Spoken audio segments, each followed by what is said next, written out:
Picture this. You're sitting at your computer, account opening screen right in front of you. The cursor is blinking on a dropdown, Roth IRA or Traditional IRA, and you have absolutely no idea which one to click. So you do what most people do. You text a friend. They say, Roth, obviously. You click it. Done. But here's the thing. They had no idea either. Here's what most people don't realize. Picking the wrong account type for your tax situation isn't a small mistake. We're talking a difference of $50,000, sometimes $100,000 in unnecessary taxes over your career. That's not a typo. That's a real number. And it comes down to a decision most people make in about 30 seconds with zero information.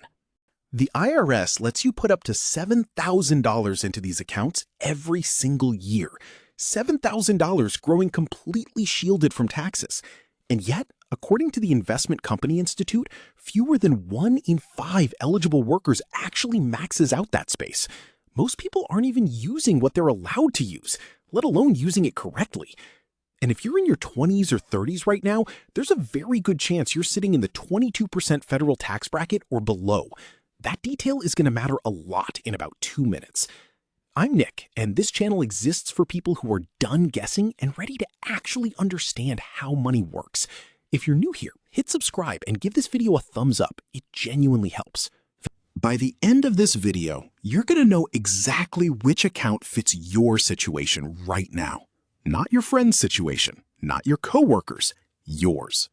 So let me make the core concept crystal clear, because most explanations skip right past it. Roth and Traditional IRAs are not two different accounts competing for the same job. They are two different bets about time.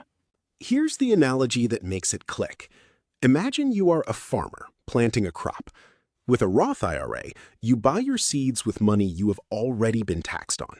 You plant them, you wait, and when harvest comes decades later, you keep the entire crop.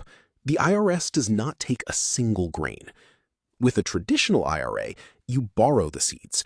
The IRS says, go ahead, plant now. We will settle up at harvest time. So you put your pre-tax dollars in, watch them grow, and when you start pulling that money out in retirement, you pay taxes on everything it became. Same seeds, same soil, very different deal. Here is what most people do not realize. The decision between Roth and Traditional is not about which one is better in a vacuum. It is about one question. When will you be in a higher tax bracket? Now or in retirement? That is it. That is the entire decision. This is what I call the tax bracket crossover rule. Here's how it works. If your tax rate today is lower than your expected tax rate in retirement, go Roth. Pay the smaller rate now and never pay taxes on that money again. If your tax rate today is higher than what you expect in retirement, Traditional gets the edge. You defer the taxes until you are cheaper to tax. And here is why most young earners almost always win with Roth. Most people in their 20s and early 30s are sitting in the 22% federal bracket or lower. A lot of people watching this are in the 12% bracket right now. Those are some of the lowest rates you will ever pay in your lifetime, assuming your income grows over the next 3 decades, which is the whole point of building a career. That asymmetry is the whole game. Let us look at the math. 2 people, same contribution, $6,500 a year, which is the current IRA limit. Same 7% average annual return. Same 35-year time horizon. After 35 years, that money has grown to roughly $900,000. Person A went Roth. They walk away with $900,000. Zero taxes owed, done. Person B went Traditional. That same $900,000 is fully taxable on withdrawal. If they land in the 24% bracket in retirement, which is realistic when your income grew over a 35-year career, they walk away with about $684,000. The gap is over $216,000 for the exact same contribution, the exact same return. The only variable was when they paid taxes.